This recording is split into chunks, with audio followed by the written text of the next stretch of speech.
the reason that I thought it was important to kind of have a conversation about ideal client is because based on kind of the work that I have been doing with David and trying to move into reaching my ideal client, getting more leads, doing more enrollment, is I discovered that I wasn't sufficiently clear on who my ideal client was. And because I wasn't sufficiently clear on who my ideal client was, then I was talking to too many people rather than talking to one specific group. And the consequence was, I'm not resonating or enrolling with my target market and therefore not getting leads or clients. So I have done this work on ideal client. And so I guess the first question that I would have, we can kind of go around the room, is like invite each of us to kind of describe who is your ideal client. So what's the description that you currently have of your ideal client?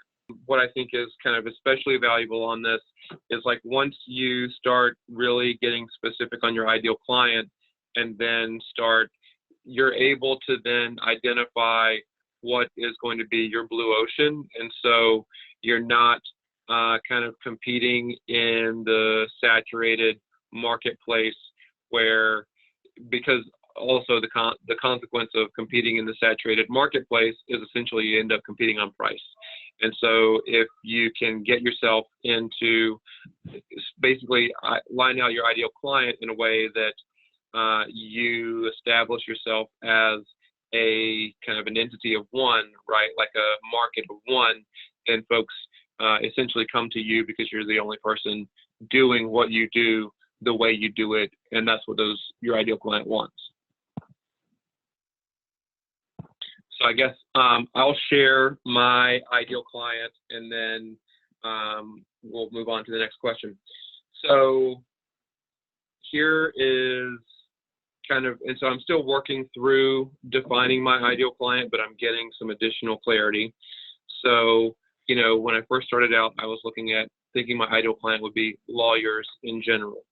But then when I think about lawyers in general, there are a lot of lawyers that I don't want to be working with. And also many of those lawyers aren't going to resonate with my message. So the reality for me right now is that public defenders would be my ideal client, but not just public defenders. These are going to be public defenders who are far enough along into their practice to be experiencing some kind of disillusionment or recognition that the job is not what they thought it was going to be when they signed up for it. And so essentially I'm kind of targeting public defenders who are dissatisfied with their work, and the thing that I want to deliver for them is the clarity and the confidence to leave the work if that's where they end up, or the ability to basically see the work through a new lens that gives them the ability to kind of love their work again because because they've been able to accept that even though it's not what they thought that they were getting, it's with a shift in mindset, it's something that they can enjoy again. So part of the philosophy of this whole like niching down is that it doesn't mean that you won't ever serve clients outside of your ideal client zone, but the goal is basically to establish such expertise and such credibility in your niche that you then have that momentum to kind of fan out. So it's basically the concept of going like a mile deep and an inch wide versus, an inch deep and a mile wide.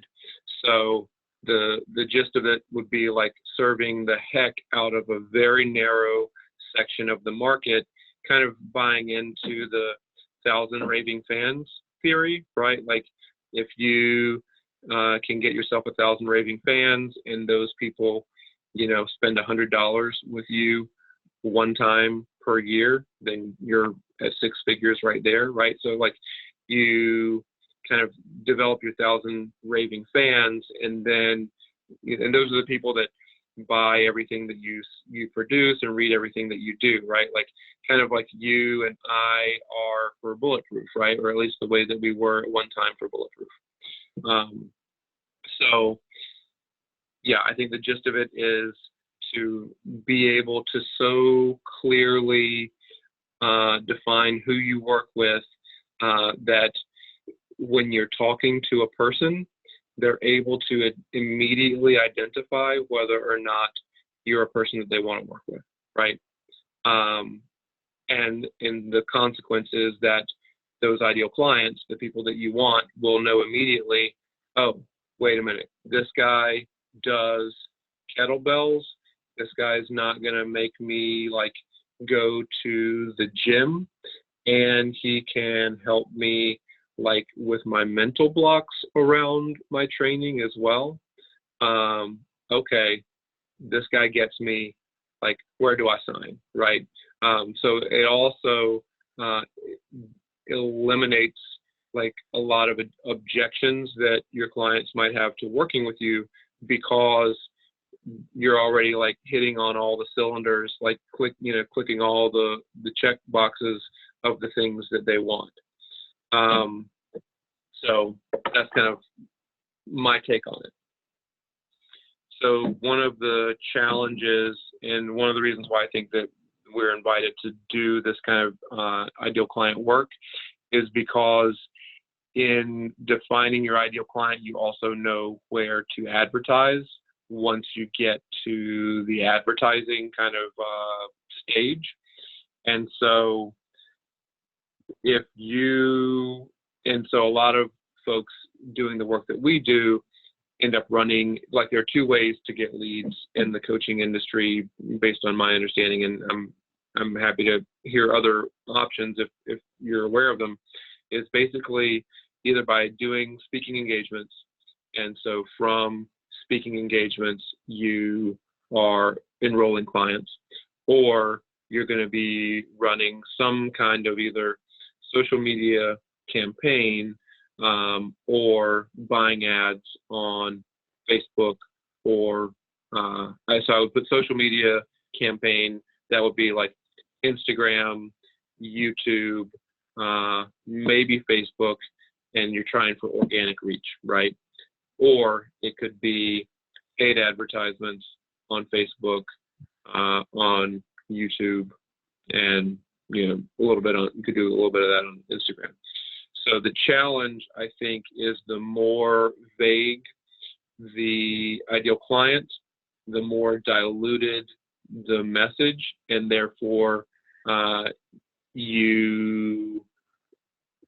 my understanding, because I haven't run an ad yet, is the ad spend is going to be kind of high, because you're just trying to target way too many people, and so it's just not going to be a good value for your money. The next kind of part of this that I wanted to chat about is, so it's basically on page 54, starts on page 54. So what I also found helpful is these prompts of like, what is your potential client's greatest fear? What is your potential client's greatest frustration, greatest challenge? If this fear, frustration, or challenge did not exist, what would they be able to accomplish? And then what I think is I really like a lot is the problem that the client perceives themselves facing versus what you identify for them is the real problem, right? So for public defenders, the problem that they perceive to exist would be that there's not enough time. And the real problem, as I would define it for them, is that it's their mindset, right? They spend a lot of time kind of fighting with the reality of what is happening in the work. And so they waste a lot of mental energy in frustration, anger, etc., because of dissatisfying things that happen in the industry. And so that's a real kind of tremendous waste of time. So if you kind of stop spending time in that suffering, you actually free up time to get stuff done. So yeah, I would be curious to hear what you guys think your client's perceived problem is versus the real problem. And then the next step beyond that is like, so what is your solution for them? You take what you have identified with your ideal client, you take what you have identified with your kind of their fears, frustrations, and challenges, and then what it gives you is like a pithy way to like explain to a prospect it's not an elevator pitch, but it is a pithy way to respond to the question of what is it that you do. So that's kind of what I've found that happens on page 58. So basically you've put together all this stuff, and then you're able to, like, when someone asks you the question, okay, so what do? You can be like, well, I generally work with public defenders who are 5 years into their practice, and they're frustrated because the work isn't what they thought that they were going to be doing. They're spending a lot of time with clients that aren't appreciative of the service that they're receiving, and they're feeling disillusioned about the whole industry. And so most of those attorneys think that the problem is they just don't have enough time in the day to get everything done. But the reality is, the real problem is their mindset about the whole situation. So that's an example of like me having gone through it. I think the answer is right now, the client who doesn't realize, who doesn't have the awareness of their problem, they're experiencing the problem, but they don't have any awareness around it. That's not my ideal client. My ideal client is a person who's at a point where they are aware of the problem. However, I think that in that same room, and so right now the way that I am planning on generating leads is by speaking, addressing public defender offices directly. And so in the room, there are going to be people who are on the periphery of my pond. And so I think that when some of those people hear the language that I've been able to put to the thing that they're experiencing, it will trigger an awareness that will suck them into the pond. But the real ideal client for me right now is people who already know that they are experiencing a problem around this. So they go from like, oh my God, my life sucks, or my work sucks, like my experience at my job sucks, but I can't really put it into words why it sucks so bad.